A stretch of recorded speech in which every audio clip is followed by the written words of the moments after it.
Claro.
favorite store. Rich people are planners, and impulse buying is something they consciously avoid. Impulse spending leads to waste, overspending, and debt, all of which are three things that successful people wish to avoid. They know better than anyone how to shop wisely, and by doing so, they can achieve a lifestyle on several levels that matter. Number four, keeping the trends. Sure, the pressure of society or your peers to keep with the latest trends can be overwhelming, but the reality is you don't have to go into depth staying up to date with every single one of them. Even if neighbors or coworkers decide to get the latest gadget, that doesn't mean you have to do the same. You'll soon discover that these people can't even afford these purchases themselves. What's really happening behind the scenes is that they're the ones who succumb to the same pressure you're attempting to avoid. According to reports, the majority of American workers live paycheck to paycheck. Wealthy people understand that the concept of a well-lived life is subjective. You'll find that billionaires don't own the latest version of the iPhone, but they can afford an entire store if they desire. The fact is that your personal reality is more important than public perception. Decide how you want your life to be now and in the future, and don't let anyone else make that decision for you. This is something we've all experienced before, particularly for teenage adults. The desire to fit in or garner some form of popularity by buying the latest fashion trend you see, and so it's often hard to deny. Have you ever had an impulse purchase that you regret to this day? What was it, and why did you regret it? Let us know in the comments and share your story. We'd love to hear about your experience. Number five, different types of extended warranty. If you have a new 4K TV, you will probably ask if you wanted to purchase an extended warranty. Despite this being a common practice, according to consumer reports, a financially successful person has to answer that question. No. Although people want to make the most of these deals, extended warranty give you more value out of your purchase. In fact, based on consumer reports, retailers keep 50% or more of what they charge for extended warranties. Extended warranties aren't something rich people buy. So what do they buy? They research. Something you should do too. For example, before agreeing to an extended warranty, check your manufacturer's warranty. You might have more coverage than you thought. Also, compare the cost of potential repairs to the cost of the extended warranty. You're usually better off putting the money you'd spend on a beefed up warranty and saving it up to cover future repairs yourself. That's why, for the next time a salesperson attempts to convince you to get an extended warranty, cut them off quickly. Next up is number six, inflated interest rates. To avoid paying high interest rates on loans, the wealthy attempt to maintain high credit scores to determine your interest rates for auto loans, mortgages, and other loans. Simply having a higher credit score can save you hundreds of thousands of dollars in interest over the life of the loan. People with low credit scores, on the other hand, are not able to get loans at all. Especially successful people make sure to keep track of their credit reports. They improve their credit scores by paying bills on time, keeping debt low, working error credit reports. If you already have a good credit history but a balance on some credit cards, considering calling card issuers to request a higher credit limit. A higher limit reduces the percentage of available credit you use and also improves your credit score. The lower your interest rate, the faster you can get. Next up is number seven, buying luxury brands. Despite having the financial means to splurge on luxury retailers, many wealthy people understand that just because they can afford it doesn't mean they buy it. I founder Income Brad once told reporters that he doesn't wear anything that isn't from the flea market. This is done with the intent of setting a good example. Bill Gates admitted that despite having the financial means to splurge on luxury labels such as Rolex, he still wears a $10 watch. The rich know what to buy and when it's appropriate to spend money on luxury items and services. It all depends on the day and situation. A good example would be former First Lady Michelle Obama, who has been seen wearing designer brands, and yet she was also seen boarding Air Force Ones and wearing dresses bought from Target to press conferences. So before you buy from a luxury brand or purchase designer clothes, try to stop and think about whether it's a worthy investment. Again, even a $30 denim from the discount store could be just as good for its intended purpose. These are money saving tips that can save you over $1,000 per month. Always shop wisely and make sure you keep your budget and financial goals in mind. Number 8. Junk food. The next time you're out shopping or going to a fast food restaurant, consider this. What are the chances of you spotting a millionaire wolfing down french fries or hamburgers at the supermarket's ready-to-eat section? That would be a sight to see since most of the wealthy place a lot of importance on eating well. They do their best job to incorporate these habits into their daily menu. You'll be surprised to learn that the most significant difference between a millionaire's daily menu and that of a person with a modest income is not the cost of the products. Sure, they consume the same types of cereals and vegetables that we do, but it's done in a much cleaner manner, always keeping health and wellness in mind for almost every need. Off to number 9, bank fees. Banks, like many other businesses, charge fees for their services. If you're wondering how to avoid these fees, think like a rich person. Banks charge monthly maintenance fee for certain accounts. Avoid such account, create a solid transactional account. It saves you the monthly stress of having to pay bank fees that you shouldn't have to pay for in the first place. According to the Center of Responsible Lending, America's largest banks charged more than $11 billion in overdraft fees in 2019. This does not even include monthly maintenance fees, ATM fees, and other miscellaneous fees. Almost at the end, we have number 10, overpriced homes and properties. The wealthy may live in the most lavish homes around, but the catch is that they always look for deals. They always want to feel like they're getting the most value of their dollar and not like they're being ripped off. Sure, they may be spending millions, but they'll try to bargain with the lowest price like anyone else would. Warren Buffett, the billionaire investor, still lives in the Omaha, Nebraska home he bought for $31,500 in 1958. He spent significantly more on his vacation getaway in Laguna Beach, California, where he bought the 358,000 square foot home for $150,000 in 1971. He eventually sold it for $7.47 million in 2018. The truth is that few homeowners will be as fortunate as Warren Buffett or be able to hold on to their homes for that long. There's also no guarantee that a home's value will increase. Instead, stick to your budget and make it work for you. Last up, we have number 11, income taxes. Don't attempt to boycott paying taxes just because the rich can. Those who earn over $1 million probably have employees like yourself who are already doing the work for them. About 25% of the wealthiest Americans pay little or no federal income taxes. This has reignited debate about the tax code and supervision, so the illegality behind it all is still unknown. If there's one main thing you can make sure of at the end of this video, is that the wealthy know exactly where their money is going.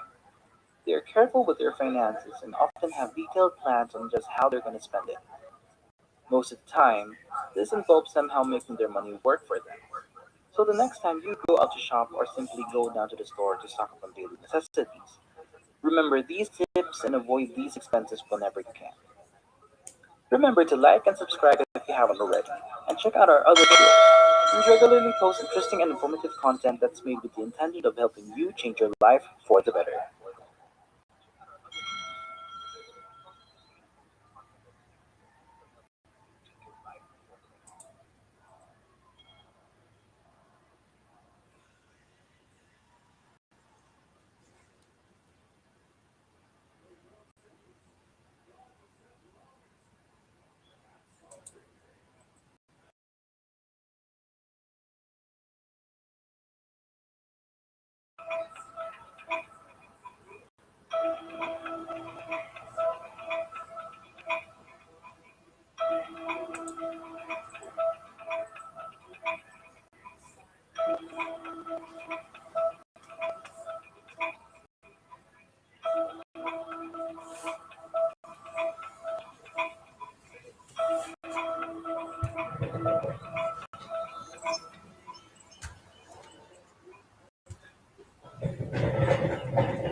Welcome guys to ICR Financial Fitness. That's my organization, and basically I'm gonna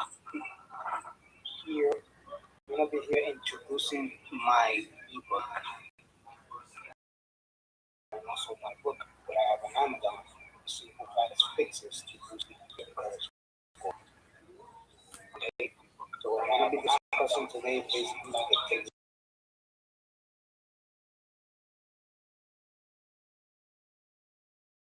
about today is the introduction. Okay, so basically I'm gonna be reading about introduction of the book and table of contents. So anybody that wants to read the entire book, all they have to do is just, text the number 7 to the number that you see on the screen. Text the number 7 to the number you see on the screen. And those who text that number, they're going to get a link that all you have to do is just register to my private credit card. Where you're going to get, the chance to read my entire book, for free. And those who read the book are going to ultimately pay the credit themselves. Okay, so basically, it's called 101 Simple Fast Fixes to Boosting Your Credit Score. The table of contents. Introduction. It's going to be pages 1 to 34. The huge introduction. Basically, the introduction is about my story and how I got, how I was in debt and how I got out of debt, and also how my credit was messed up and how I fixed it. Okay, so that's why the introduction is pretty long. The basic pages. To start the basics of preparing your credit, it's pages 35 to 38. The best ways to boost your credit score is pages 39 to 40. 41 to 44 is to show you how to keep your credit score safe. Pages 45 to 48 is going to show you to avoid common credit score mistakes. Pages 49 to 52 is show you how to deal with your credit report, to deal with your credit score. Pages 53 to 55 is going to show you how to deal with credit score after a big problem. Pages 56 to 59 is going to show you how to deal with professionals and credit help. Pages 60 to 64 is going to show you general good financial habits, build credit score, and how to build your credit score. Pages 65 to 68 is going to show you to think like a lender. Pages 69 to 70 is going to show you how to develop and organize a strategy to repay your credit score. Pages 71 to 72 is going to show you loans and your credit score, how that works. Pages 70 to 74 is going to show you how to make credit repay easier on yourself. Pages 75 to 79 is going to show students credit repair dealing with debt. Pages 90, 80 to 81 is going to show you credit repair and your emotions. Pages 80 through 82 to 85, parting credit tips, showing you parting credit tips. And then the rest of the pages, 86 to 161, which is the longest. It's going to show you simple credit 5 steps to a 720 800 plus credit score guide. And that's what my table of content is. So now what I want you to do is please take a moment and read this entire book. Pay very good attention to what I have to say before you take any of these 101 quick fix steps below. So I'm gonna stop there and explain to you a little bit more what the book is about. But basically, the book, I wrote it as learn by doing. But basically, I started to do these strategies and I learned, how to fix my credit, how to get out of debt, and things like that. And day by day, I was writing it down. These kind of important things that you need to know. How to learn the process, how to pay your credit, how to get credit, how to put credit, all those processes I wrote them down, and also the process of how to get out of debt, without bankruptcy. Okay, so basically, that's basically what my book is going to be about. And those who read the entire book, I guarantee you will learn something from it that is going to help, with your lifestyle. Okay, so again, just take a moment and read this entire book. Pay very good attention to what I have to say before you take any of the 201 credit fixes that's below. So we are one of many. We think differently. We have different color of skin, but we have the same red blood running in our veins. I have not seen any alien with blue blood yet. Just joke. It might be different blood type, but we are all the same. We are humans, created by God. God taught us to love each other, not to hate each other. God sacrificed Himself for all of us to live in this world. I'm going to continue in part two in the next video. So have a good day.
How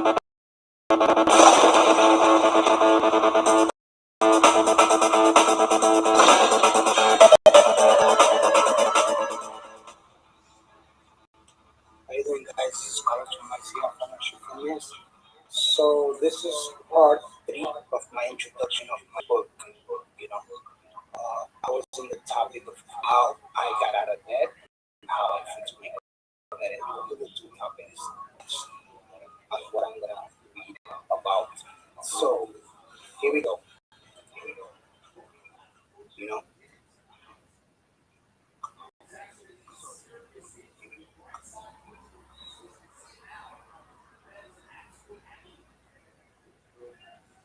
Le pega con el pantalón.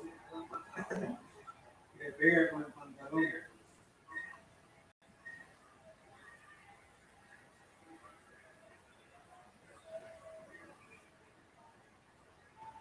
So again, this is where I was.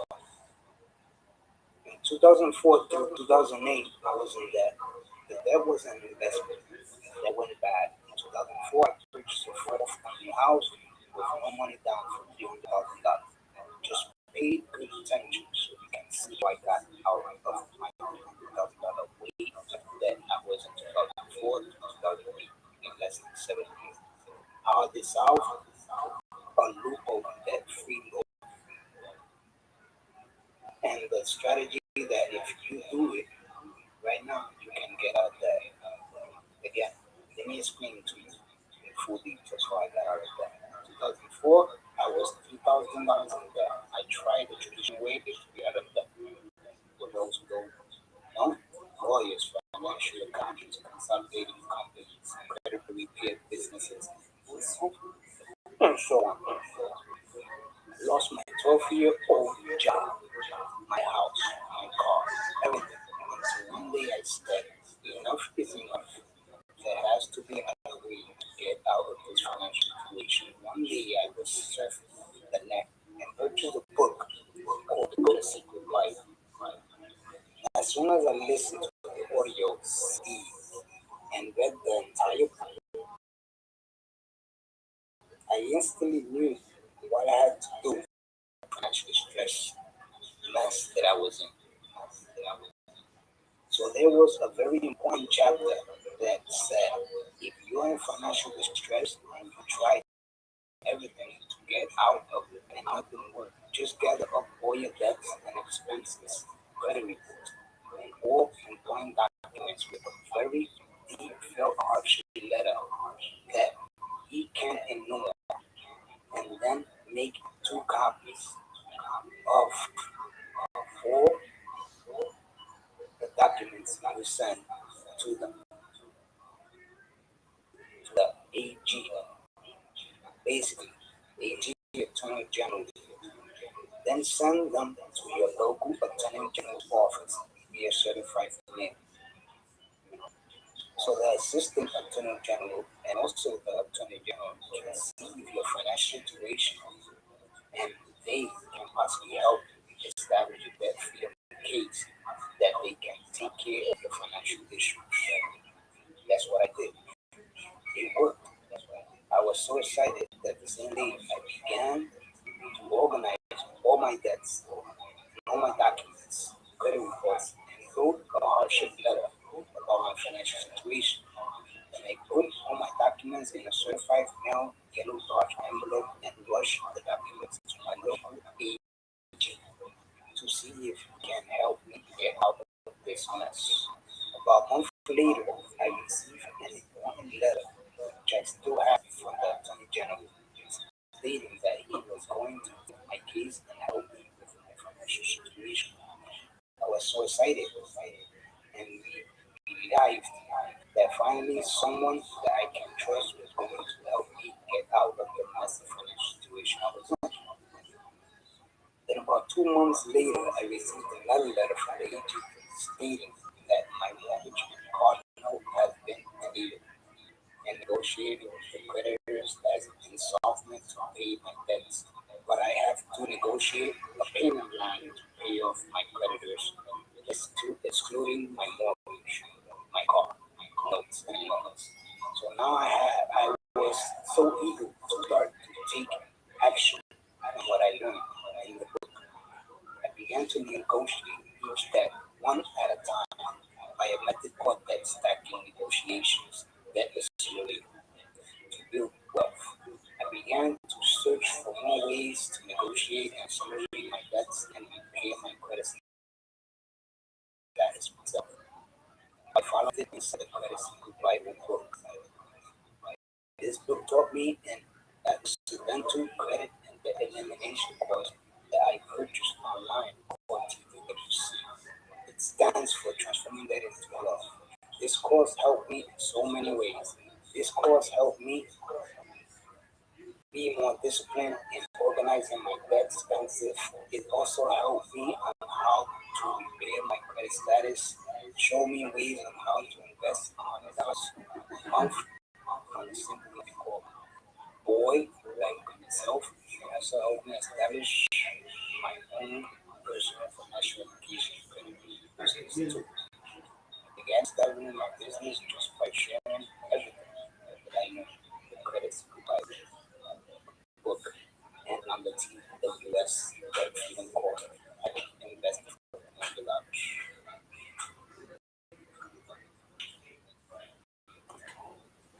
I will continue.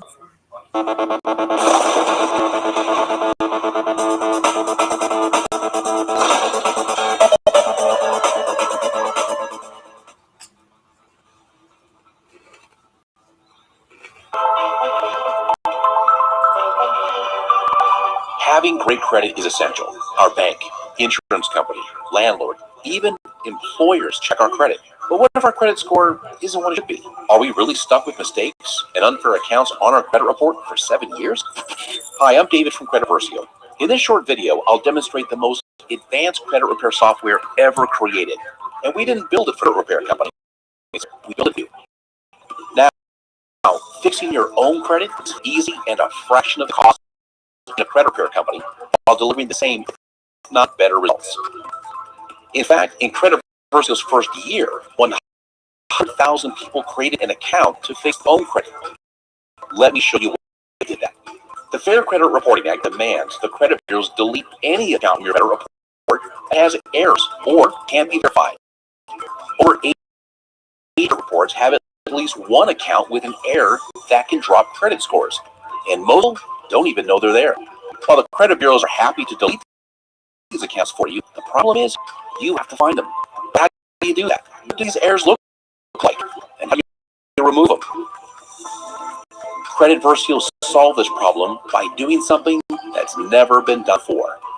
Without creating an inquiry, Credit Versio automatically imports all 3 credit bureaus and scores, finds every negative account, creates a strategy to remove these accounts, and then does all the hard work for you. Creating a Credit Versio account and linking a credit report is simple. Let's start at the dashboard. The layout is easy to understand. Credit scores from all 3 bureaus are at the top. Here's the dispute plan that's going to show me exactly what to do. More on that in a second. Below is the credit item section, where Credit Versio separated all the positive accounts from the negative accounts. I can now dispute inquiries, late payments, charge-offs, collections, foreclosure, repossessions, student loans, even bankruptcy. Credit Versio analyzed every account and knows how to dispute them.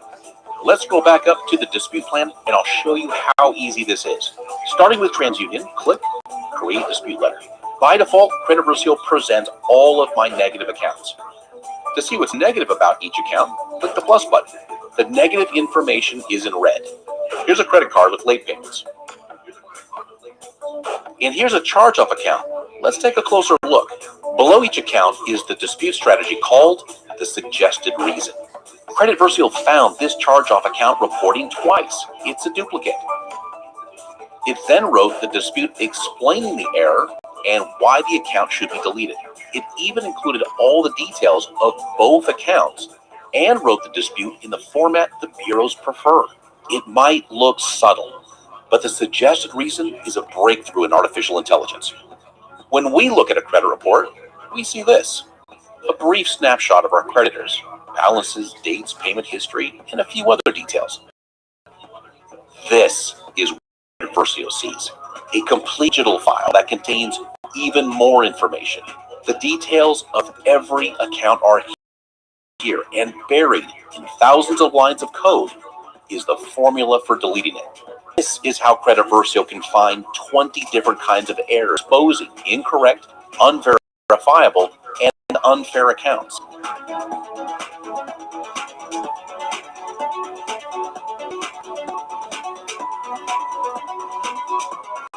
But even if there's not an error, the right dispute strategy could expose a problem with an account, causing it to be deleted. When it comes to strategic disputes, Credit Versio has no equal. Tens of thousands of people using Credit Versio have created millions of disputes. Credit Versio remembers every single one of them and ranks each dispute reason in order of success.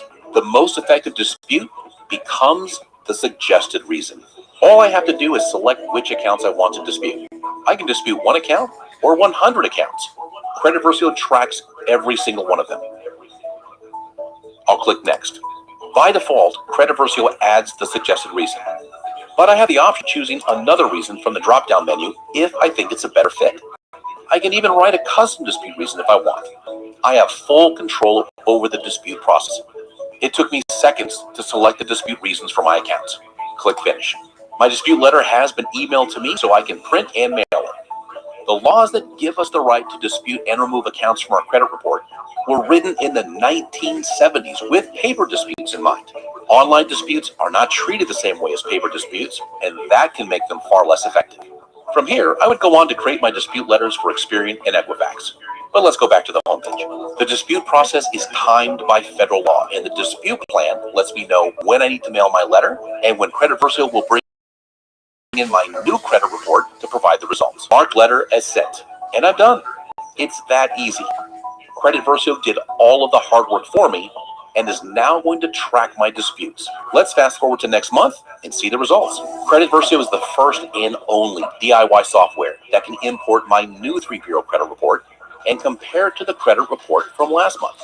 Analyzing thousands of data points, the AI finds every change that took place, including the accounts that were repaired and deleted from each bureau.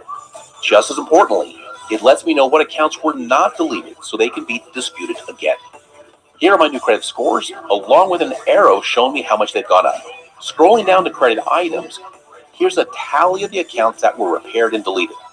Below are the negative accounts that survived the first dispute and are prepared to be disputed again. Using what it's learned from millions of disputes, Credit Versio's AI thinks strategically. Dispute, analyze the results, then change dispute strategies for the highest probability of success.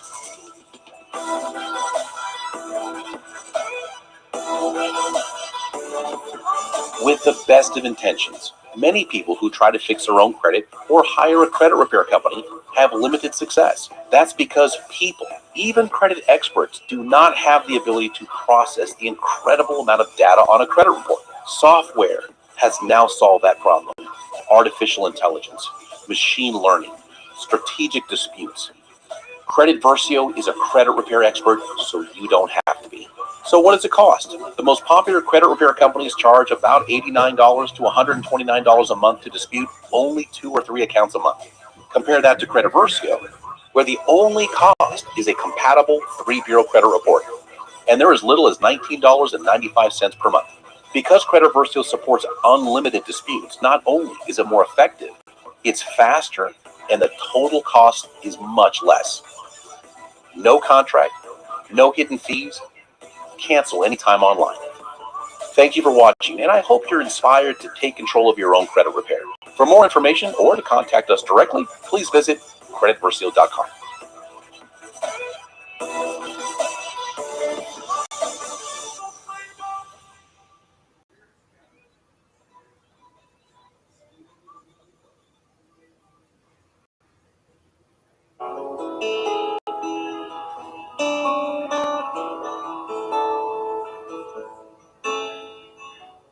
Welcome to this newly updated version of the crash course. What you're about to view has helped millions of individuals like you understand the nature of the extremely serious challenges that exist to our economy and our future prosperity. And it will guide you to take concrete actions to reduce your vulnerability to these forces. Hello, my name is Chris Martinson, and I developed this crash course series to help create a world worth inheriting. That's our mission here at Peak Prosperity. The crash course represents over 10 years of intensive inquiry and fact-checking and weaves together the economy, energy, and the environment because it is where these fields overlap and intersect that the greatest story of any generation will get told. When I released the original version back in 2008, it gained immediate popularity because many of the developments it warned of happened soon after. The global economy lurched to a halt, threatening another Great Depression, only this time on a global scale. Oil prices nearly hit $150 a barrel. A soaring cost of living led to revolutions across North Africa. Along the way, the Fukushima and the Deepwater Horizon crises exposed the fragility of our energy systems. And here in 2014, we are still grappling with the repercussions of these issues, and the root causes remain sadly underaddressed. But intelligent, independent-minded people like you are waking up around the world to the big picture told by this story. By the conclusion of this presentation, you will understand and be thinking about the world in a whole new way. You will see both new risks and new opportunities. I must warn you, this material will not be easy for some of you. I know this from watching the reactions of tens of thousands of audience members I have presented it to over the years. We'll be talking about some very large changes, which are, admittedly, hard to get one's mind around. Emotional reactions ranging from denial to anger to anxiety are all par for the course. So if you find yourself experiencing any of these emotions while you watch this series, it's okay. Everybody does. But let me be clear, the purpose of the crash course is not to scare you. Our position is simply this. We want to enable everyone to become more secure and to live a richer and more prosperous life. To do this, I'm going to try and expand your viewpoint. I might even challenge some of your most closely held beliefs. And I'm going to try to convince you that there's little time remaining for you to educate yourself, start planning, and take action. Again, the purpose of the crash course is to inspire you to make the informed decisions and the positive choices that could make a huge difference to your current happiness and future security. I say this having taken all of these steps in my own life, as well as helping many others do the same. The days of waiting are over. You are here watching this because you already know that something is shifted right, and that there's a new future in front of us, and that it's time to get busy. So, let's begin. Please join me for the next chapter entitled Three Beliefs.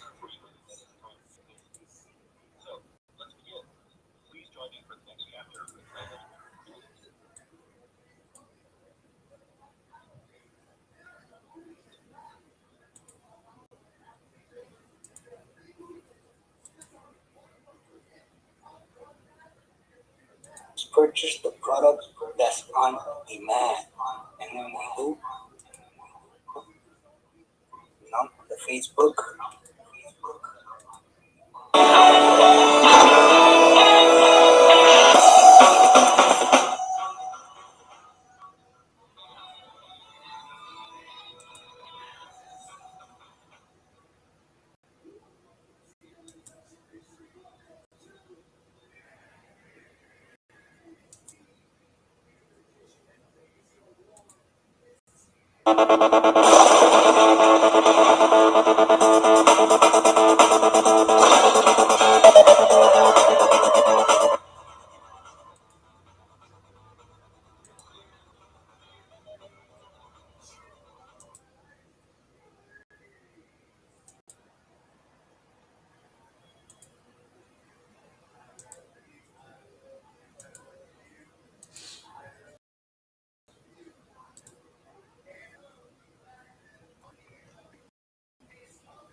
Welcome guys.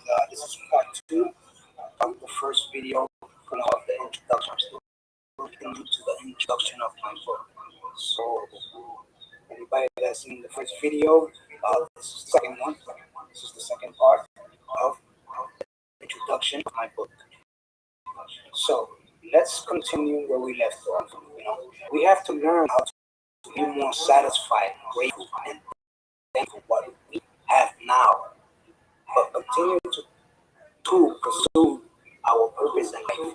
Life is a powerful word for us to have faith in our lives, to live our life with faith, awareness, and abundance of what's around you and beside you. It's what keeps us alive. Being alive is breathing and feeling good about yourself. It's what brings you life. If you feel me, give me an amen.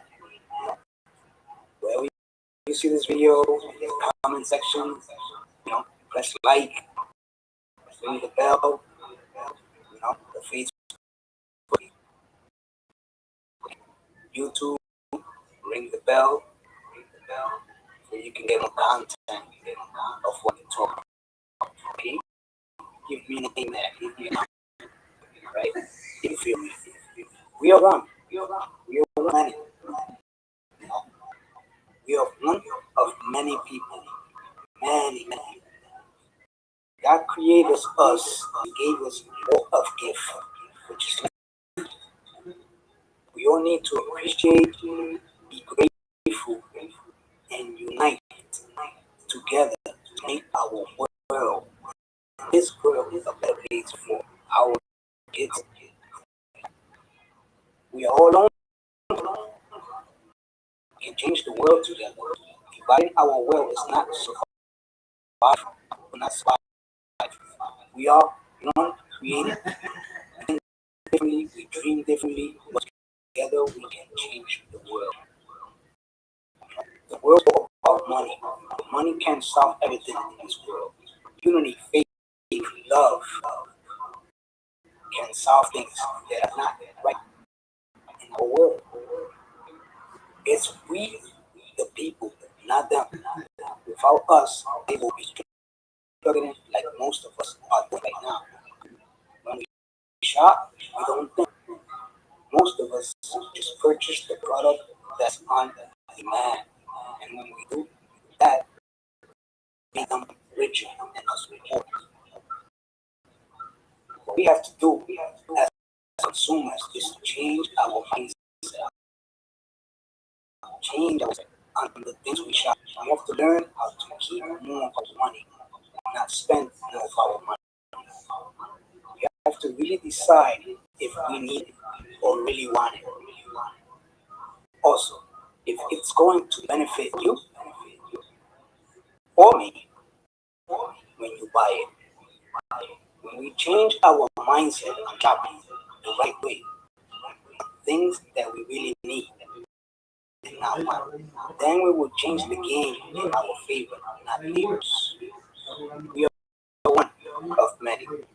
In order to change our mindset, we need to think like they do. Good education can get you somewhere, but only somewhere. To begin to get a career, job, you're obligated to pay up the sign for the rest of your working days. Then on top of that, you have to pay the sign 40% of your taxes, and then you left off with one third of your money in the bank. I mean, probably less than that nowadays, how the economy is now. With everything going up, prices going up, things like that. Nowadays, that's nothing because there's so much demand on products and services, and the prices going up.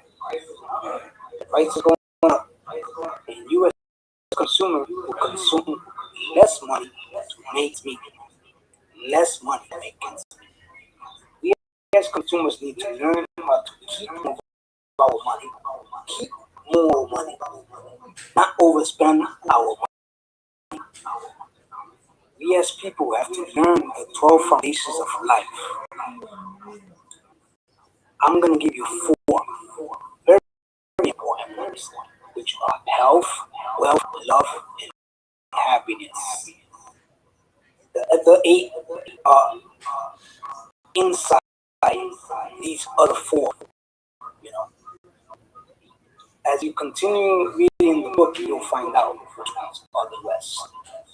We also have to learn good financial education skills that can get you on your journey to new pursuit of our success and happiness in our life.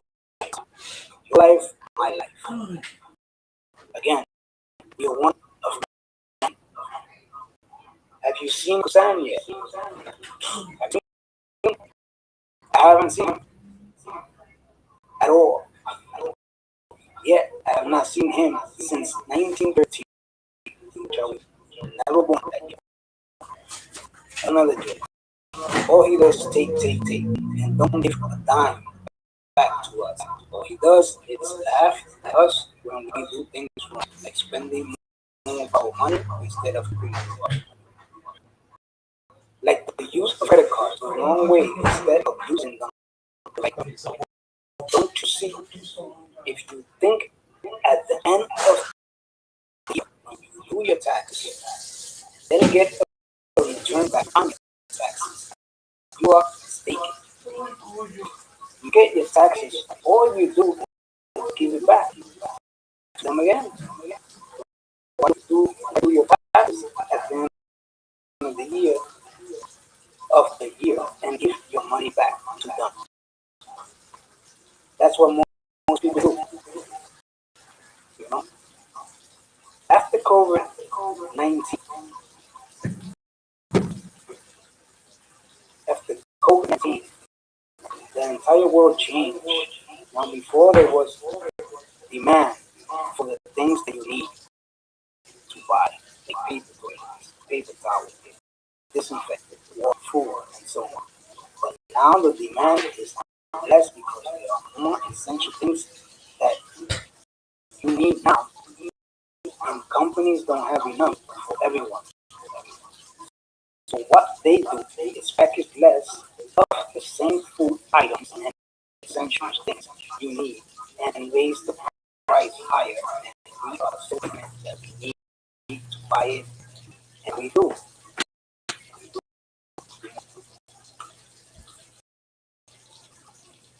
If you have experienced this when you are going to shop, buy things in the store, clothes, things are getting shrunk, especially with the food industry and also the TV industry too. With those two things are getting shrunk and you're paying the same amount of for less things. If you experience that, leave me a comment below. I think you did. I've been experiencing that every time I shop. The gas is so high, that people can afford it. You know, so most of that is basically the economy. Pushing for electric cars, which that's the future. Right? I could talk about that a whole bunch of times. But let's continue. It makes me think, if the demand for essential items we used to buy for less, don't you think we should pay less taxes?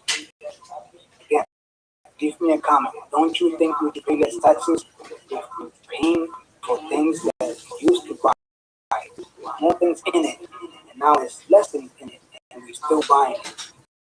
It's crazy, right? It's just crazy. I just don't understand. The proper way to do the taxes is to push that scores and instant rebate. The way to do that will be to find the actual number to get W4 for again.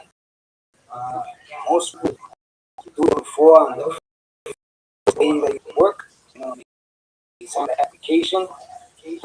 After that, they've been working for 5 years, 10 years, 7 years, 10 years, and they never check it again or we change it. You know, you need to change it because your number changes. You probably lose on taxes. Probably paying too much taxes, you probably have to get less. I have to pay. Probably have to pay less taxes, and you're still paying for taxes. See the W4 form again, so you can fill out the taxes the right way and get your tax money every week and get paid now instead of getting the taxes every year. I did this. I found my number. My number is number 8. You know, uh, and that's what you have to put in your taxes. I had to put in my taxes number 8. And then when that happened, every week I used to get more money back. I got like $100 to $150 more in the paycheck. So I created my own raise just by doing my W4. Anybody wants to do that? Join my group. Text the number 7 to the number that you see on the screen and join my group.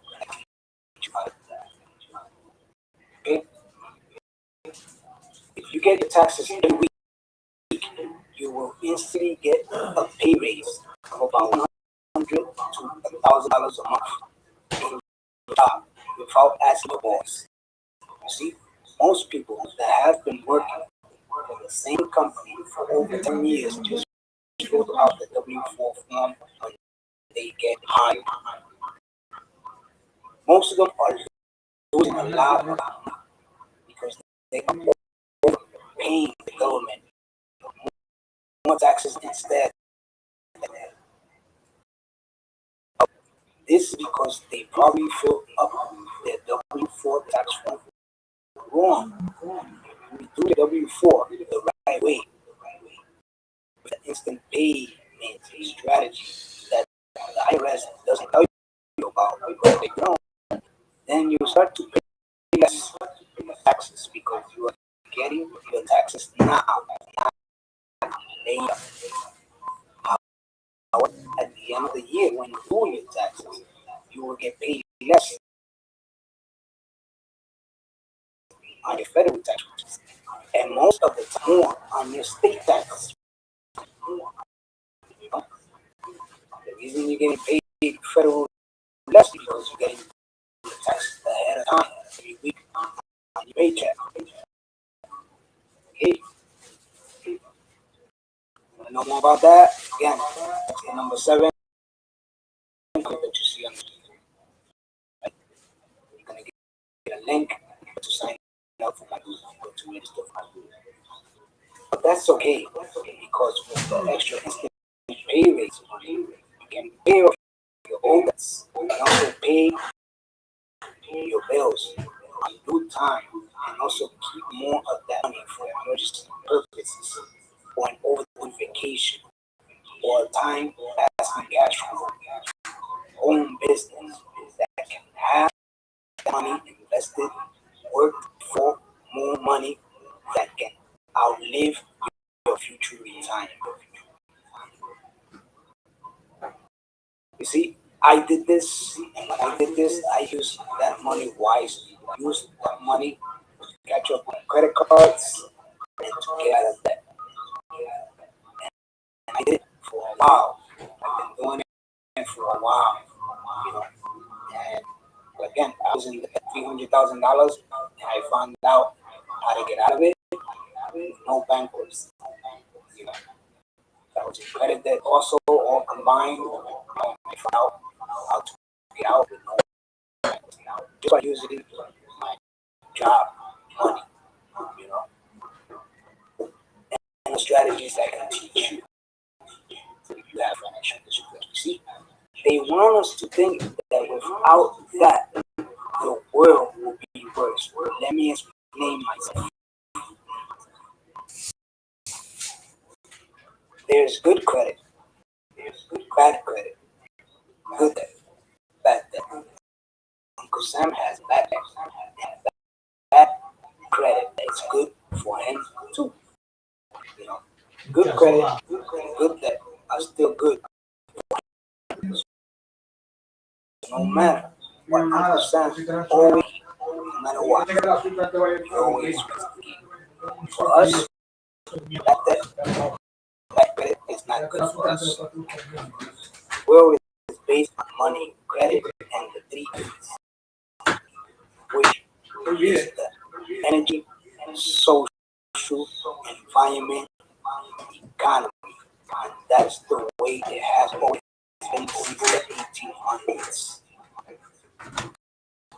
You see, in order for the world economy to function the right way, there has to be some debt too, because for them, more debt equals more money for them, more government debts, more bonds, more investment, and so on and so on.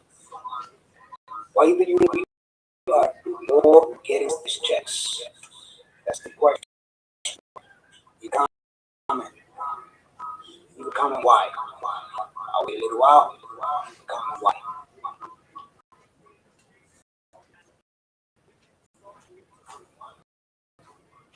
Leave me a why, guys. Leave me a comment why.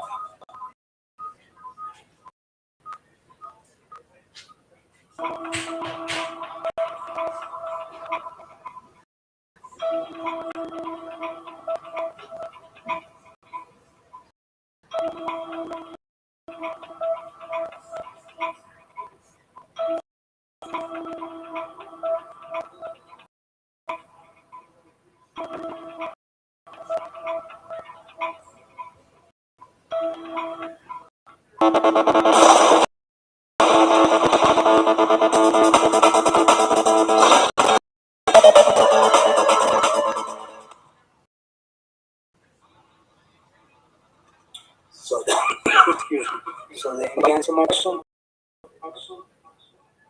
Why do you think we more getting stimulus checks? You know, it's for them, not us.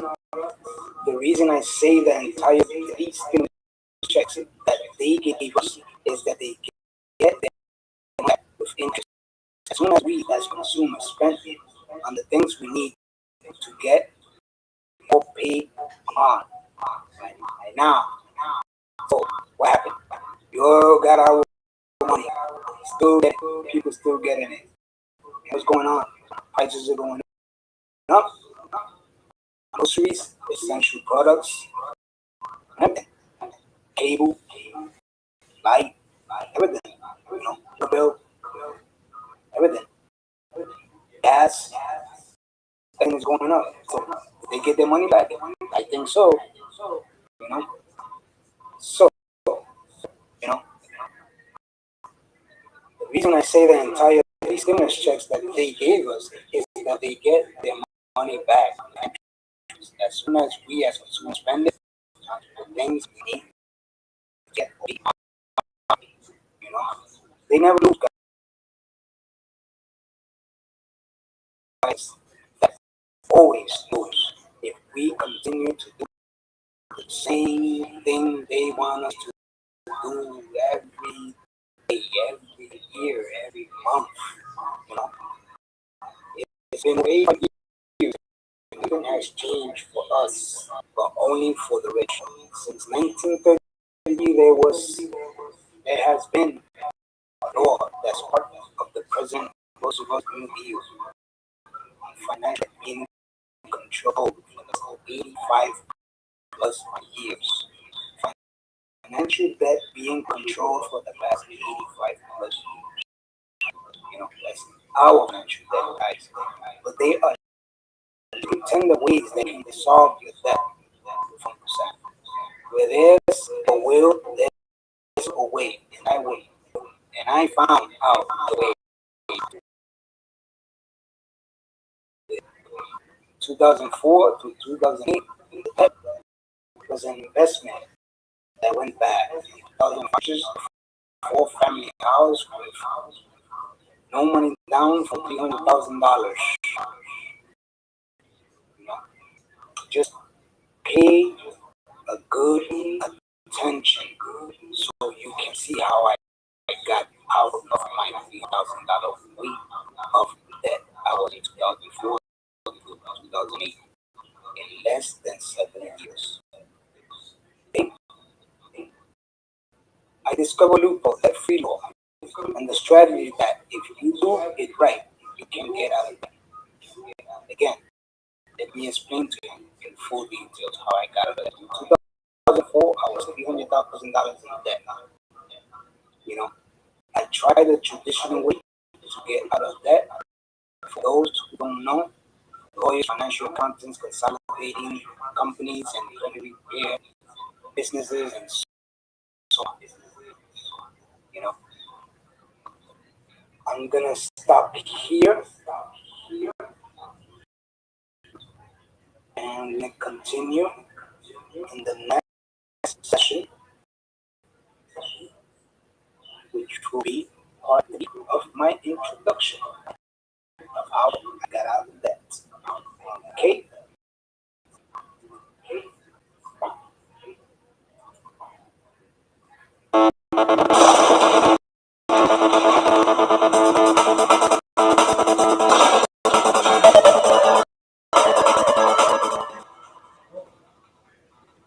So, all you have to do, if you want to find out how I got out of debt, is tune in to session number 3.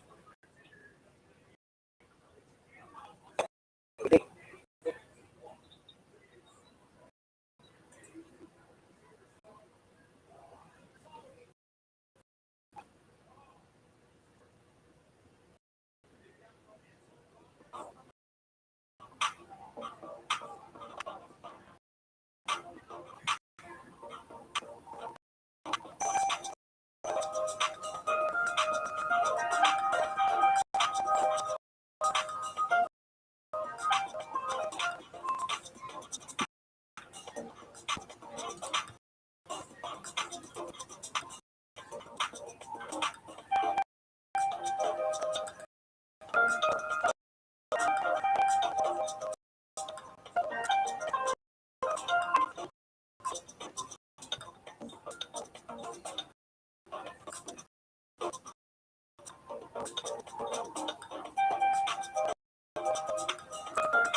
How you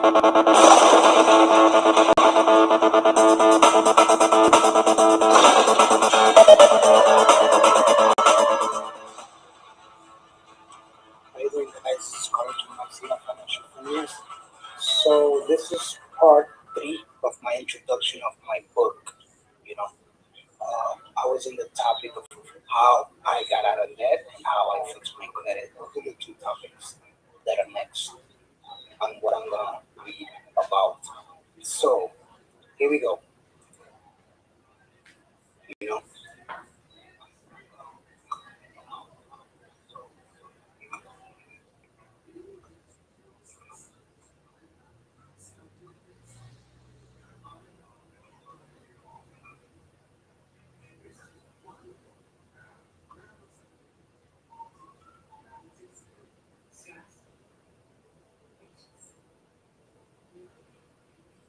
so again, this is where I was.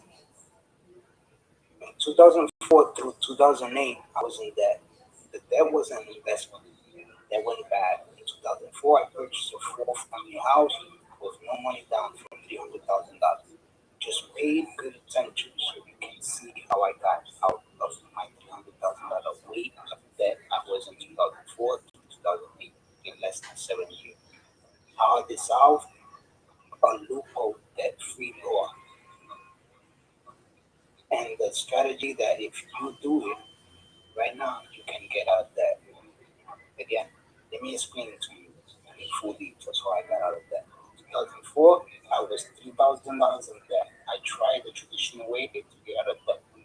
For those who don't know, lawyers, financial accountants, consolidating companies, credibly paid businesses, and so on. Lost my 12-year-old job, my house, my car, everything. Until one day I said, enough is enough. There has to be another way to get out of this financial situation. One day I was surfing the net and purchased a book called The Credit Secret by. As soon as I listened to the audio CD and read the entire book, I instantly knew what I had to do to get out of the financial stress mess that I was in.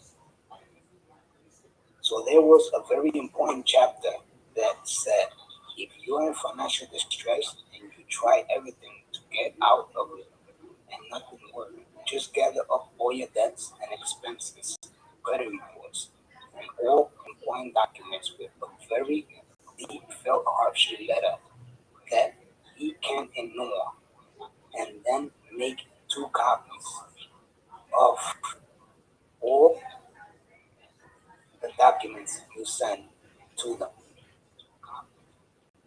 to the AG, basically, AG Attorney General. Then send them to your local Attorney General's office via certified mail. So the Assistant Attorney General and also the Attorney General can see if your financial situation and they can possibly help you establish a debt freedom case that they can take care of your financial issues. That's what I did. It worked. I was so excited that the same day I began to organize all my debts and all my documents, credit reports, and wrote a hardship letter about my financial situation.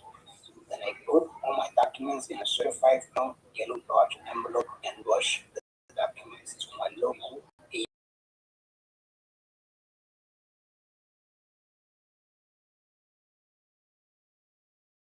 to see which I still have from the Attorney General.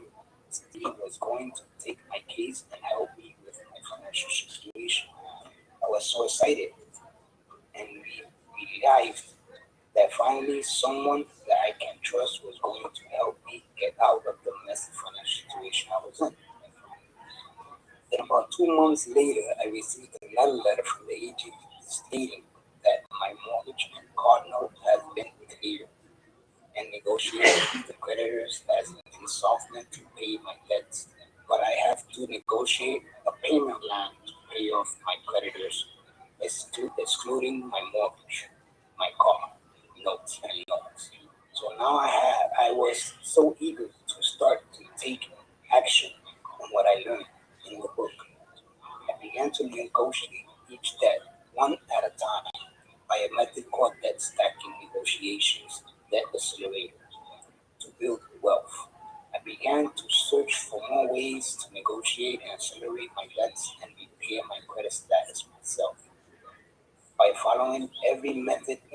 Credit Secret Bible book. This book taught me an accidental credit and debt elimination course that I purchased online called TWC. It stands for Transforming Debt into Wealth. This course helped me in so many ways. This course helped me be more disciplined in organizing my debts expensive. It also helped me on how to repair my credit status, show me ways on how to invest $100 a month on a simple method called Boy Bank for myself, and also helped me establish my own personal financial education credit building business too. I began establishing my business just by sharing everything that I know on the Credit Secret Bible book and on the TWS Debt Freedom course I invested for $100.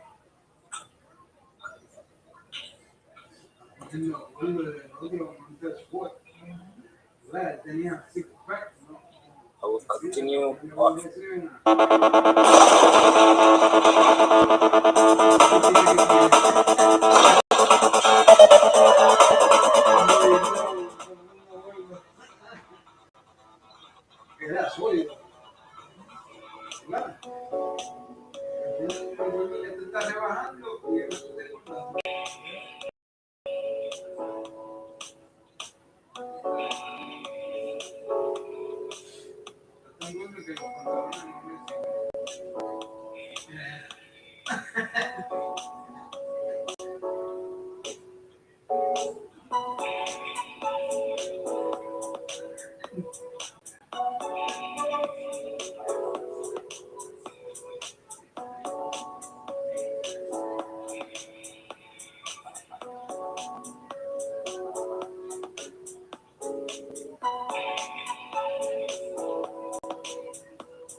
Welcome back, guys, to my other part of my introduction.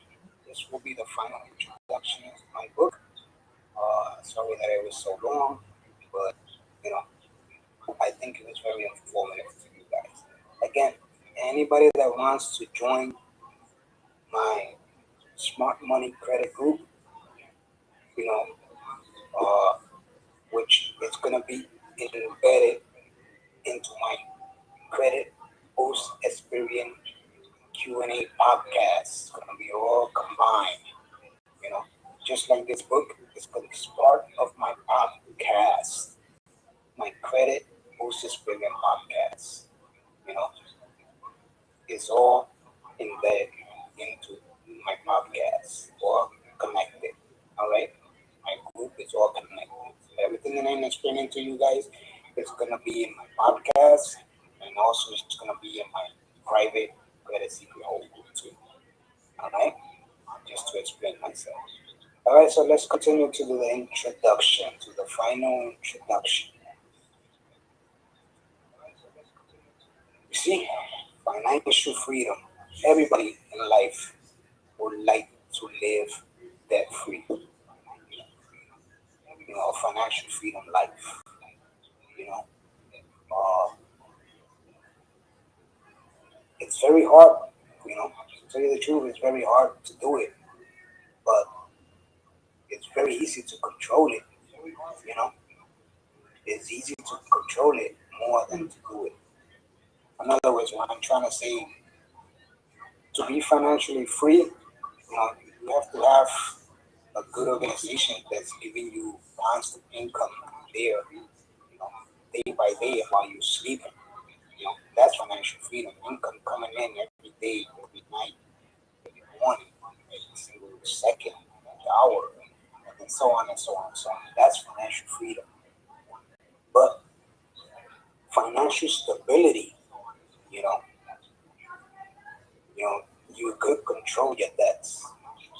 That definitely you can do. I can show you how. You wanna know how? You have my number, which is, let me tell you again, text the number 71855 964 4133. Text it to that number, the number 7, for you can join my group, my private group, right? And you're gonna learn what I'm trying to explain to you. Okay, so let's continue. Here's a quote I go by every day of my life, every day from the day I wake up to the day I go to bed. I always read it because it motivates me to do better for myself and to do better on me helping others, you know, with their financial situation also. So financial freedom is a definite purpose in everyone's life. It's something that you must create for yourself, but not by yourself. No one else can select or make your decision for you. Therefore, your definite purpose will not create itself. A desire to commit to something is the factor that will determine your definite decisions. Once you make a decision, God and the entire universe conspires to make it happen for you. Think of a definite purpose of what you want to do different in your life right now, right now. That's a question, guys. Think of a definite purpose of what, of a different thing that you want to do in your life right now. Something different that you want to do in your life right now besides what you're doing right now. Besides waiting for the time to do it later. And don't have fear. Find yourself. Find your true why. Your true why you want to do it now. If you believe you can do it, no matter what obstacles you are going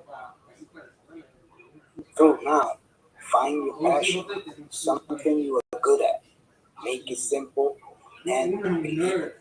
You can make money and have fun by doing it. That's purpose, guys. And I have fun all the time helping people. That's my job. 24/7. Helping them. Helping them get out of bed, helping them with their credit, and so on and so on. So, leave me a comment. What can you do different starting today? Different from the experiences that you have had in the years that you've been working. What experiences have you done on all the years that you have been working from the day that you was young to now, to the present? What experiences have you learned, so far that can help you create a business, you know, or a side hustle that you know that you can do because you already trained for it? Come on, think about it. Retail, that's That's one of them. I worked for retail for about 10, 25 years. I learned a lot in retail. I learned how to help customers. I learned how to package things. I learned the system, what's inventory, how to, coach others, employees, and new associates, and things like that. I learned, how the business works. So if you learn how the business works, can you create your own? You know, just think about it. If you know how the business works, can you create something similar to what you're doing, but not on your job, on your own? You know, something similar to what you do from your job. You create something on your own to do, and boy, there's money. And if you don't have none, again, text the number 7 to the number that you see on the screen, and I show you a lot of ways how to do it. A lot of ways. It's a lot of ways how to do it. If you're in retail, I can show you. If you're a doctor, I can show you. If you any profession, I can show you how to find your niche. Your niche without avoiding, the niche that you already know how to do, but somebody else is paying you to do it. You know what I mean? The niche that you can do yourself, and then other people pay you extra income on your pocket besides your job. You know, that's a plan B. You know, so this is financial freedom, guys. Financial freedom is something that's passive income, what I just spoke to you about. Planning it, passive investment, wealth, real estate, advisor, deposits, financial education, very important because this one right here is very important because it's going to show you all these things here and passive income. But this one right here is going to show you all this. So it's going to go financial education. It's going to show you deposits, advisor, real estate, wealth, passive investment, planning, and passive income, and much more things that's going to lead you to that freedom, guys. You need this to get this, guys. That's all I'm trying to tell you. Right now, I'm going to show you a video before I start the introduction. So sit back and relax.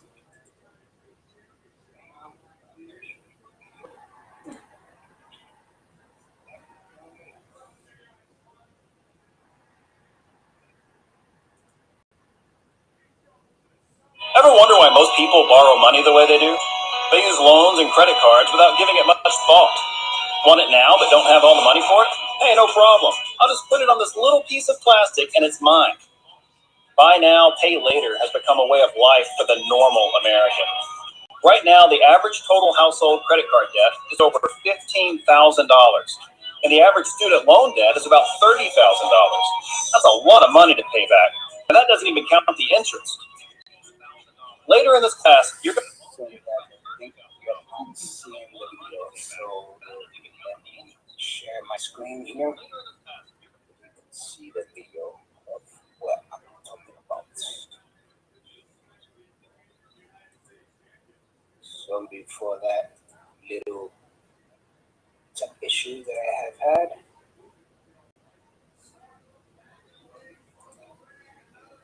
now I can show you the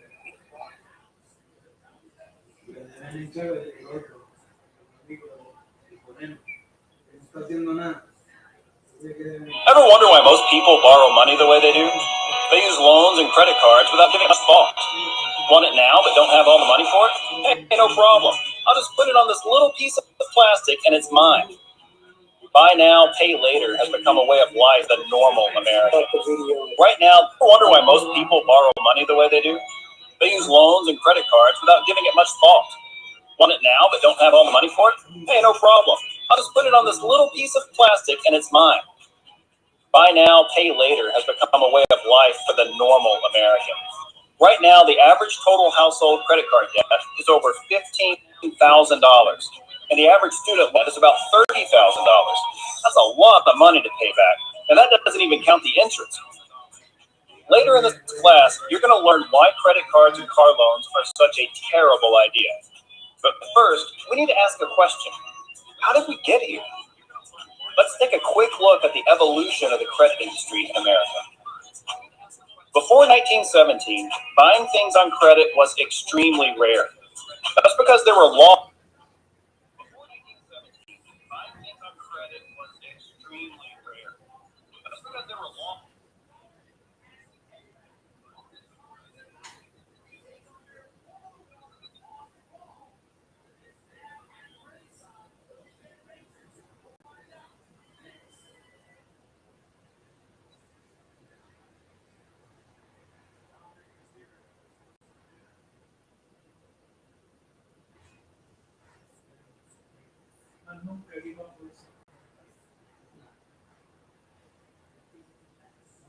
Ah, debía entrar como en los 26. No se dinero. Bien, porque fue varios secos, pero no estaba él.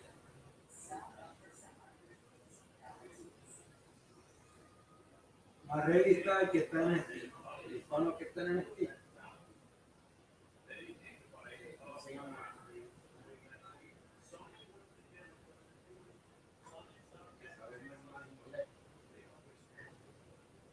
Delegado del fantasma. Que está en este.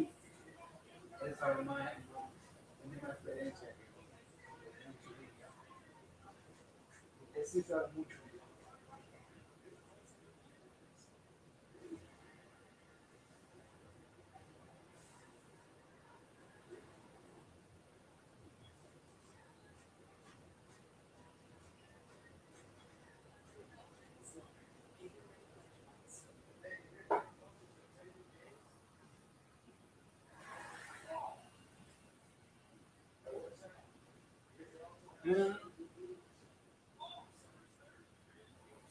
No vives. No vives. Eso es la mano en la agua.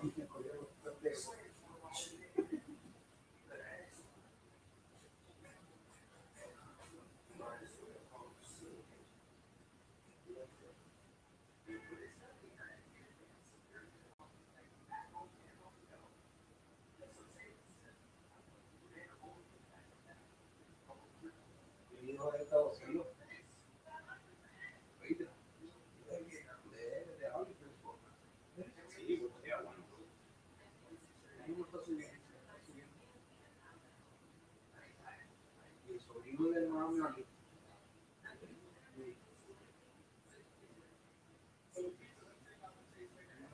So there you have it, guys.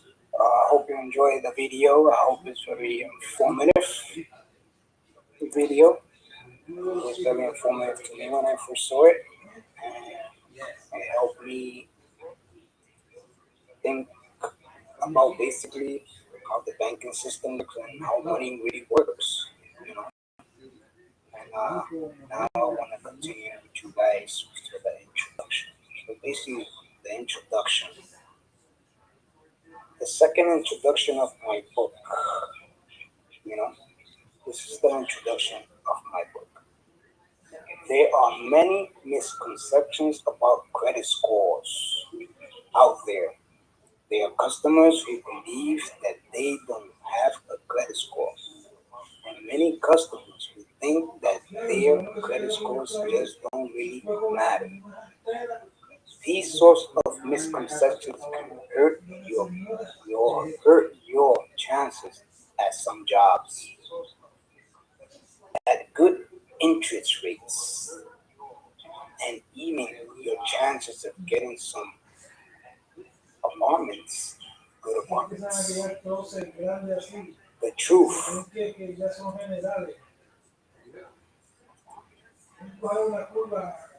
the truth is, if you have a bank account and bills, then you have a credit score. Again, if you have a bank account and bills, you have a credit score. So you don't necessarily need a credit card to have a credit score, to be in the FICO score system, basically. You don't need a credit card. So basically, if you have a bank account and if you have bills, like a light bill, a cable bill, a cell phone bill, a health care bill, hospital bill, any bill, a student loan, things like that, then you have, a credit score already, automatically a credit score, okay? And most of the time, it's probably about 500 to 550, the most, 545, the highest 560, without a credit card, okay? To keep you thinking there. So, the truth is, if you have a bank account and bills, then you have a credit score. And the credit score matters more than you might think. The credit score matters more than you might think, especially now, what we are going through right now. You know? This is not in my book, but I'm going to explain myself what we're going through now. I don't know, when COVID first started, uh, you couldn't go outside. So how you gonna eat? How are you gonna buy groceries if you couldn't go outside? You know what I mean? When it first started, how? Well, those who had a credit card, well, they could order everything online. But what about those that didn't have no debit card or credit card or bank account and so on? Were they gonna starve? Think about it. Leave me a comment. Very important. Leave me a comment. You know, on the section where you see, where you can respond to. My YouTube, my Twitter, my Facebook page. Give me a comment there, okay? Also on my Fluvid, you know, or in my private group also page too. You can leave me comments. Uh, it's very important, So that's why I'm gonna go back again. If you have cash, you could have $1,000 in your house, cash, but you couldn't go outside to buy nothing because everything was closed, right? So what was used? Plastic, guys. Plastic. Credit, guys. Credit cards were used. A lot. Millions and millions of dollars were spent during the COVID with your credit cards. Now with cash. So what I'm trying to tell you is your credit is very important. It should be very important because if you're in a crisis again, you can use your credit, you know, to survive until things get better, until the crisis get better, don't you think? You know, and keep more of that money for emergency funds. You know what I mean? That's what I did. I had emergency fund money saved up, and I had a specific credit card for emergency purposes only. So I had two things. I had cash, and I had also a specific credit card for emergency funds only. A $2,000 credit card for emergency funds only. And also cash. Only for emergency. Not to just spend and do whatever with it. You know. So I was prepared, guys. And millions of people were not prepared. So what I'm trying to say, you know, credit now is more important than cash, more than ever. More than ever. All right? Credit now is more important than cash, more than ever. That's why I have to say for today, and I will continue with the next video of my introduction. The truth is core.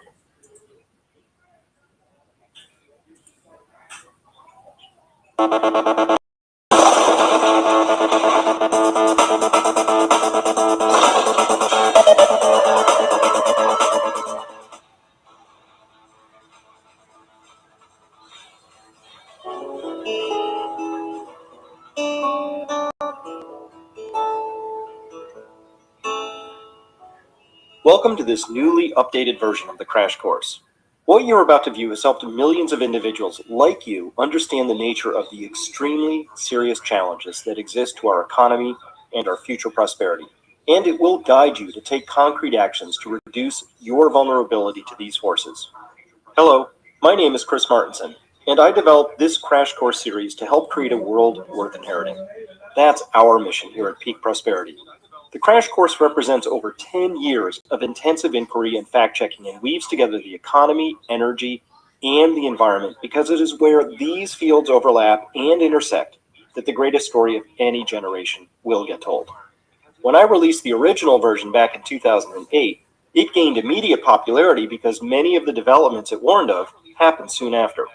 The global economy lurched to a halt, threatening another Great Depression, only this time on a global scale.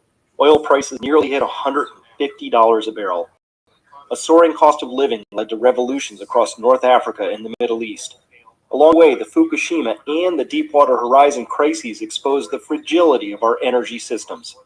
And here in 2014, we are still grappling with the repercussions of these issues, and the root causes remain sadly underaddressed. But intelligent, independent-minded people like you are waking up around the world to the big picture told by this story. By the conclusion of this presentation, you will understand and be thinking about the world in a whole new way. You will see both new risks and new opportunities. I must warn you, this material will not be easy for some of you. And I know this from watching the reactions of tens of thousands of audience members I have presented it to over the years. We'll be talking about some very large changes, which are, admittedly, hard to get one's mind around. Emotional reactions, denial to anger to anxiety, are all par for the course. So if you find yourself experiencing any of these emotions while you watch this series, it's okay. Everybody does. But let me be clear, the purpose of the crash course is not to scare you. Our position is simply this. We want to enable everyone to become more secure and to live a richer and more prosperous life. To do this, I'm going to try and expand your viewpoint. I might even challenge some of your most closely held beliefs. And I'm going to try to convince you that there's little time remaining for you to educate yourself, start planning, and take action. Again, the purpose of the crash course is to inspire you to make the informed decisions and the positive choices that could make a huge difference to your current happiness and future security. I say this having taken all of these steps in my own life, and many others do the same. The day is over. You are here watching this because you already know that something has shifted, that something is not right, and that there's a new future in front of us. And it's time to get busy. So, let's begin. Please join me in the next chapter entitled Free Beliefs.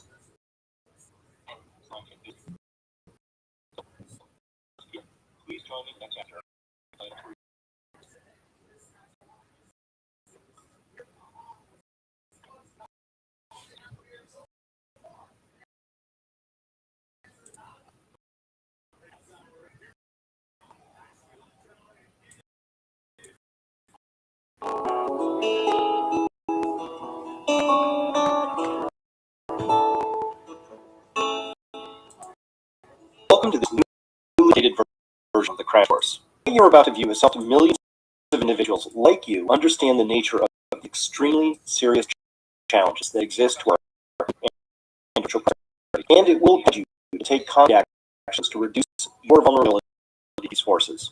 Hello, my name is Chris Martinson, and I developed this crash course series for world inheriting.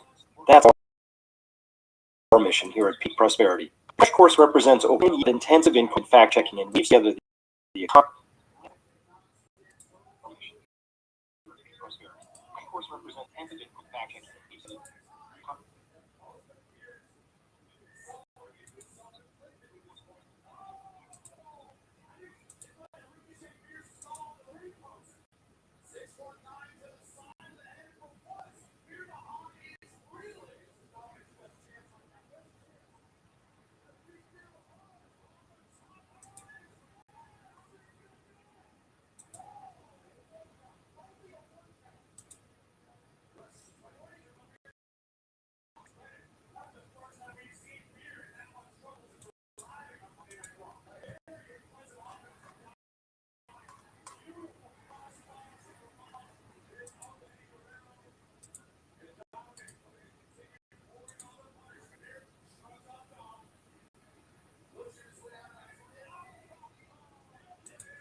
third free book.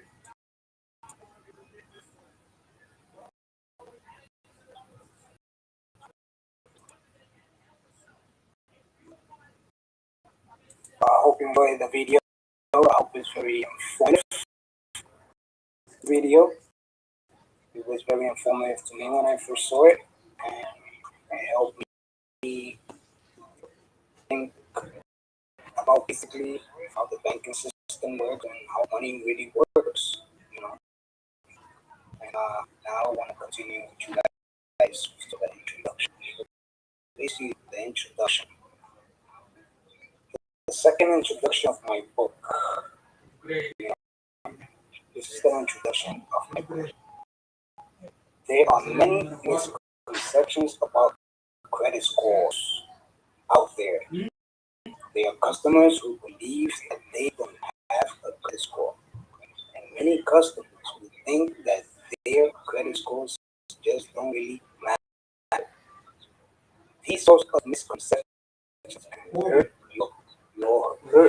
your chances at jobs, at good interest rates, and even your chances of getting some apartments, good apartments. Truth.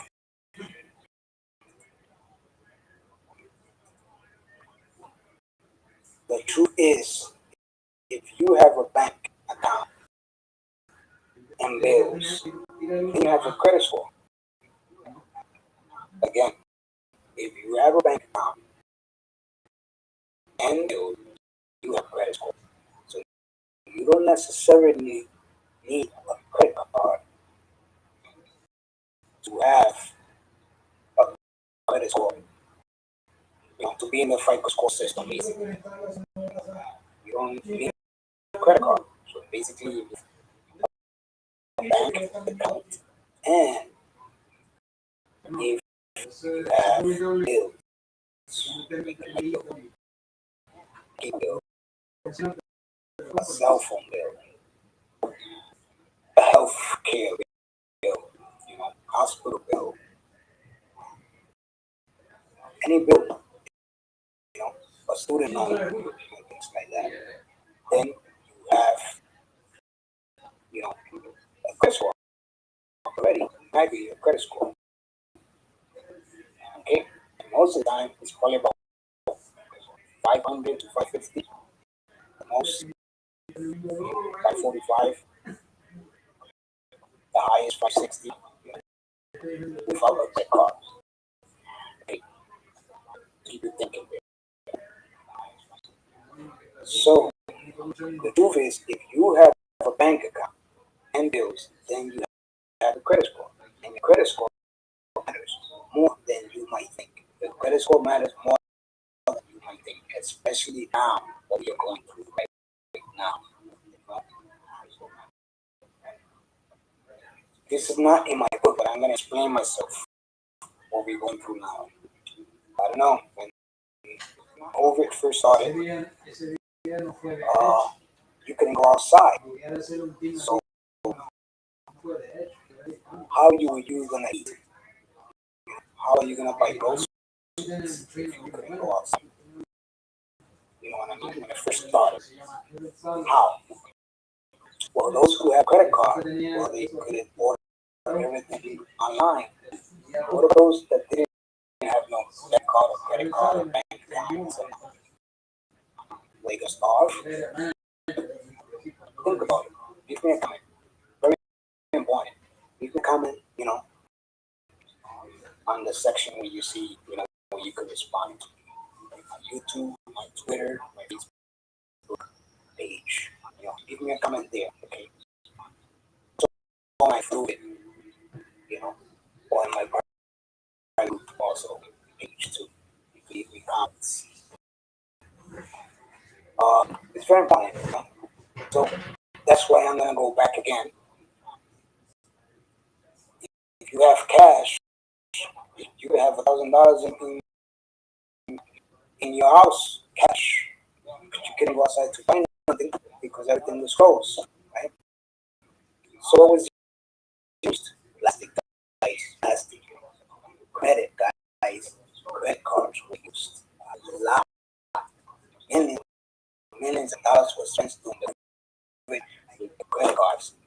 cash. So what I'm trying to tell you is your credit is very important. It should be very important because if you're in a crisis again, you can use your credit, you know, to survive until things get better, until the crisis get better. Don't you think? You know, and keep more of that money for emergency funds. You know what I mean? That's what I did. I had emergency fund money saved up, and I had a specific credit card for emergency purposes only.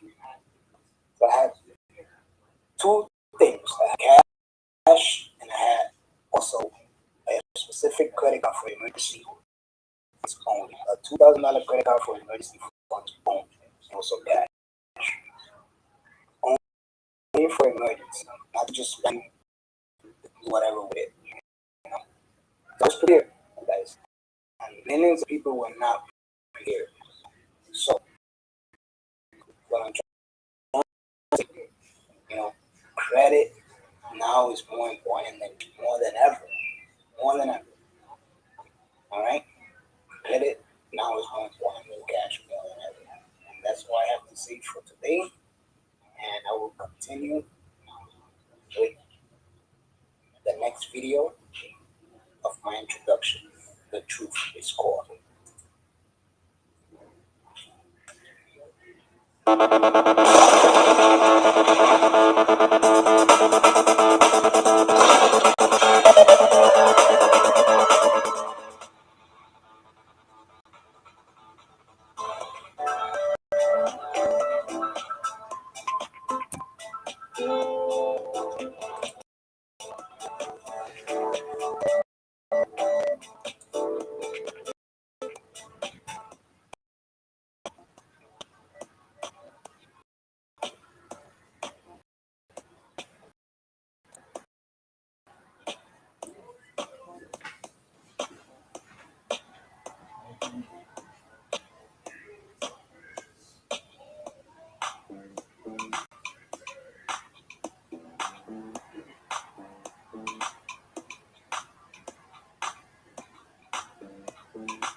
Welcome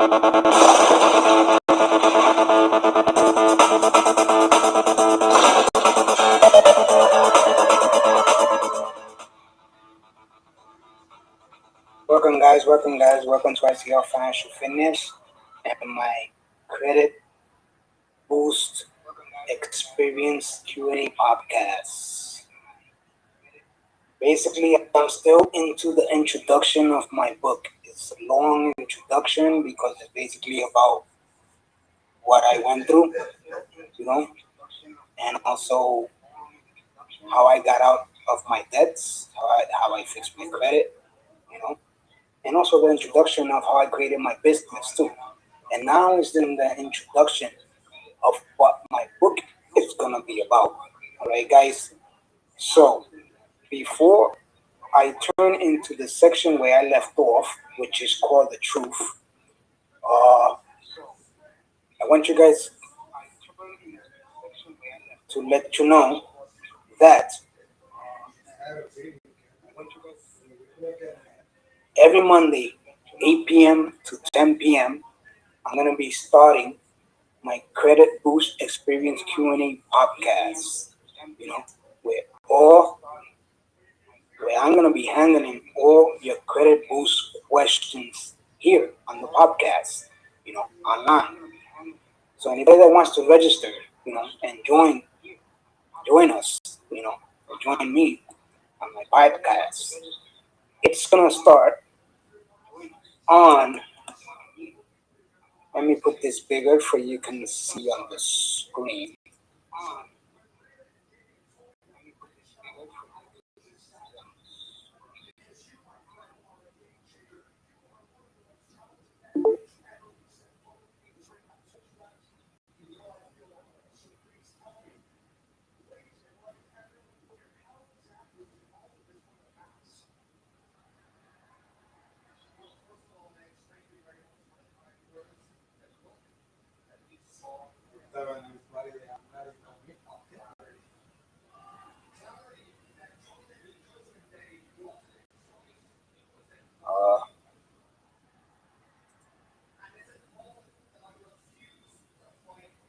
you can register right now.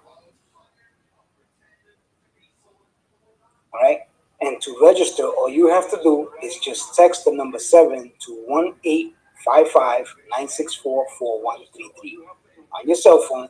You just put this number 1-855-964-4133. You're gonna put it as you're texting me, you know, and you're gonna put only the number 7. You're gonna type only the number 7. You're gonna text the number 7 to the number only. That's the only way it's gonna function to you guys. Okay. Then you're gonna get a link, a picture and a link. If you don't get the picture, still fine. If you get the link, it's still fine also.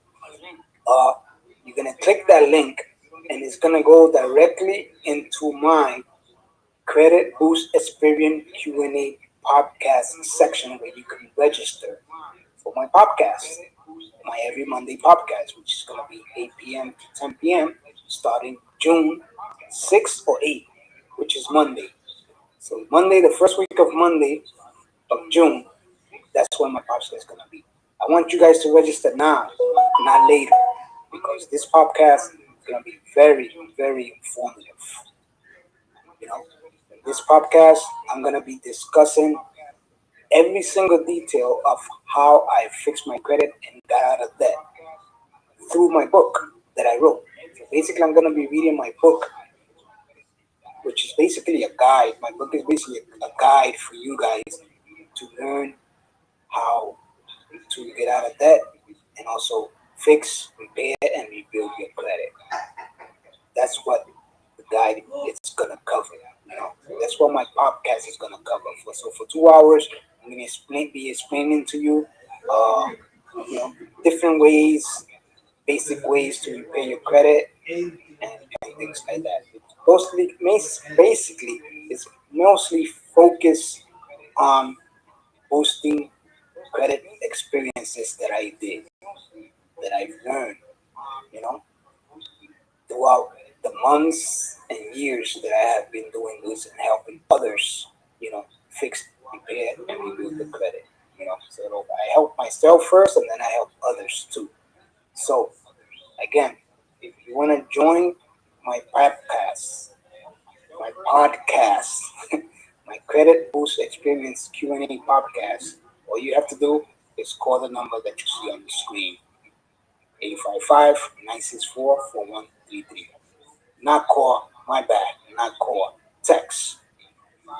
That number is basically a text number.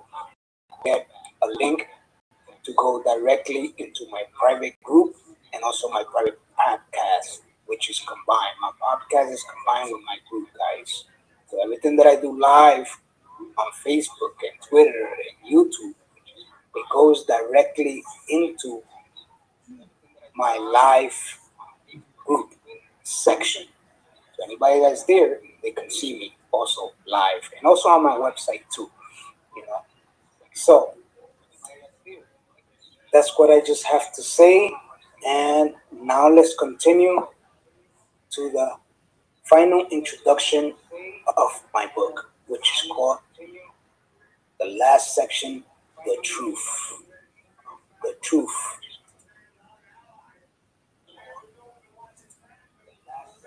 So, so there you have it, guys. So now let's continue. It's called The Truth. The truth is, if you have a bank account and bills, then you have a credit score. I repeated myself, but that's okay. You need to know this. And your credit score matters, guys, more than you might think. Your credit score may be called many things, including credit risk rating, a FICO score, a credit rating, a FICO rating, or credit risk score. All these terms refer to the same thing, three-digit number that lets lenders get an idea of how likely you are to repay your bills. You know, every time you apply for a credit, apply for a job that requires you to handle money, or even apply for some more exclusive types of apartment living, your credit score is checked. And that's the truth, guys. So why a credit score is not important? I think it is. In fact, your credit score can be checked by anyone with a legitimate business need to do so. If your credit score is based on your past financial responsibilities and past payments and credit, and then provides potential lenders with a quick snapshot of your current financial state and past repayment habits. In other words, your credit score lets lenders know quickly how much of a credit risk you are. Based on this credit score, lenders decide whether to trust you financially and give you better rates when you apply for a loan. Apartment managers can use your credit score to decide whether you can be trusted to pay your rent on time. Employers can use your credit to decide whether you can trust in high responsibility job that requires you to handle money. The problem with credit scores is that there's quite a bit of misinformation circulated about, especially to some less than conspicuous companies who claim they can help you with your credit report and credit score for a cost of course. A cost of a course. Hey guys, there are a lot of companies out there that tell you something, next thing you know, they make it worse. From experience, take my experience because I have been there, I have done that. That's why I did it myself. I learned how to do it myself. You know, I pay myself. How I pay myself? I pay myself to increase my credit faster, and better and earlier than these other companies help you to do it. You know, so I paid myself. All right, from advertisements and suspect claims, customers sometimes come away with the idea that in order to boost their credit score, they have to pay money to a company or leave credit repair in the hands of so-called experts. reality, you can do it yourself. But if you're working a job that you don't have time to do it, then I'm here for you guys. I do charge a fee, but I don't go all out and charge thousands of dollars just to repay your credit because I know you can take some of that money to pay some of those debts. But I do charge for my services, but not as much as other credit repair companies. Just to make it clear with you guys, all right, guys? So if anybody that wants my services, my credit repair services, credit fix services, or credit building services, I do charge for them, but not as much as other companies do. Here in Connecticut, Waterbury, Connecticut, to be exact, right? So the best bet to get in contact with me is to text the number 7 to the number that you see on the screen. Yes, the number that you see, the 855 number that you see on the screen. Text the number 7, join my group, and then you can learn. You know, uh, by joining my group, then you're gonna learn how much I charge and what services I do. You know, and how I help my clients repair, fix, and rebuild their credit. Right. So let's continue. Nothing could be further from the truth. It's perfectly possible to pay down debts and boost your credit on your own with no expensive help whatsoever. If you have time. Now, if you don't have time, I'm here for you guys. I can show you how. I just need for you guys to really discipline.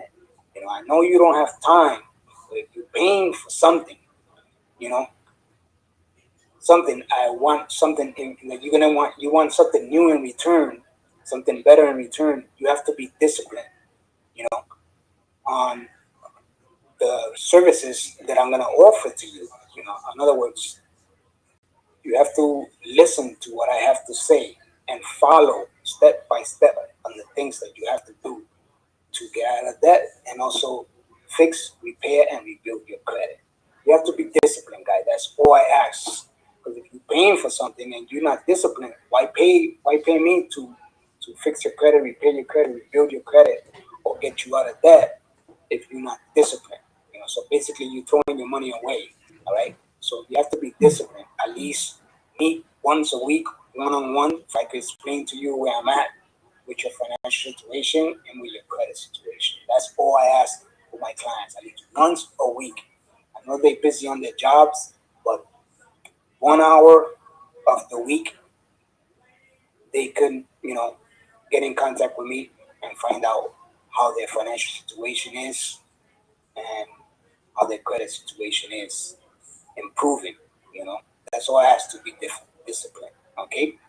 In fact, the following 101 tips can get you well on your way to boosting your credit score and saving you money. So not only boosting your credit score, save you money. In other words, like I said earlier, keep more of your money. Very important.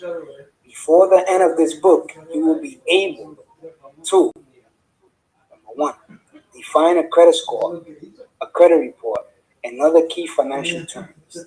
Develop a personal credit repair plan that addresses your unique financial situation. Find the resources and people who can help you repair your credit score, which is me.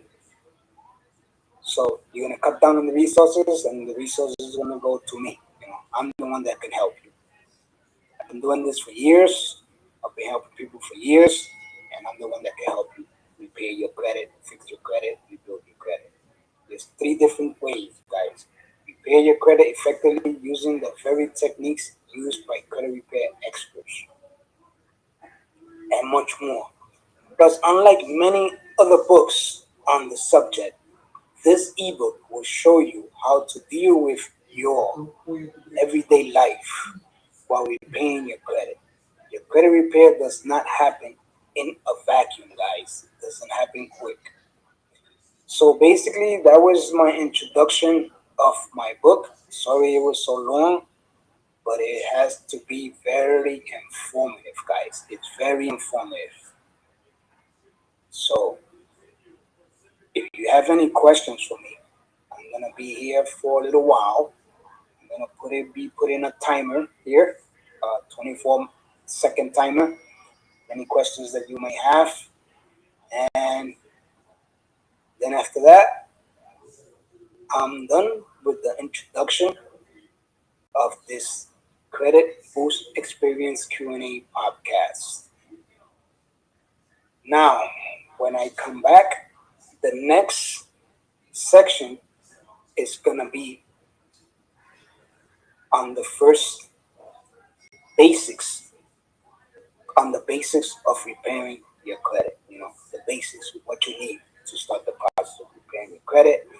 You're going to see a video, and you're going to see me talking and things like that. So that's all I have to say, guys. So if you have any questions, let's get started.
Okay.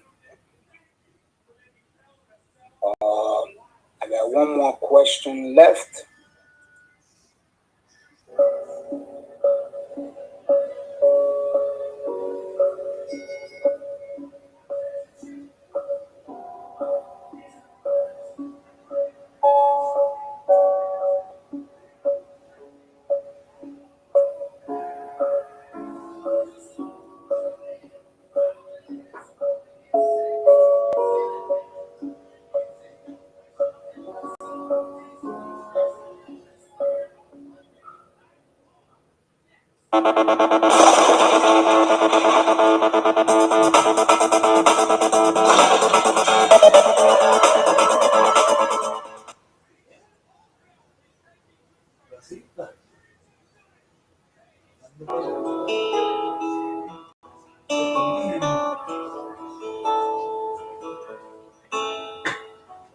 Welcome to this newly updated version of the crash course. What you're about to view has helped millions of individuals like you understand the nature of the extremely serious challenges that exist to our economy and our future prosperity, and it will guide you to take concrete actions to reduce your vulnerability to these forces. Hello, my name is Chris Martinson, and I developed this crash course series to help create a world worth inheriting. That's our mission here at Peak Prosperity. The crash course represents over 10 years of intensive inquiry and fact-checking and weaves together the economy, energy, and the environment because it is where these fields overlap and intersect that the story of any generation will get told. When I released the original version back in 2008, it gained immediate. To do this, I'm going to try and expand your viewpoint. I might even challenge the days of waiting are over. Please join me for the next chapter entitled 3 Beliefs.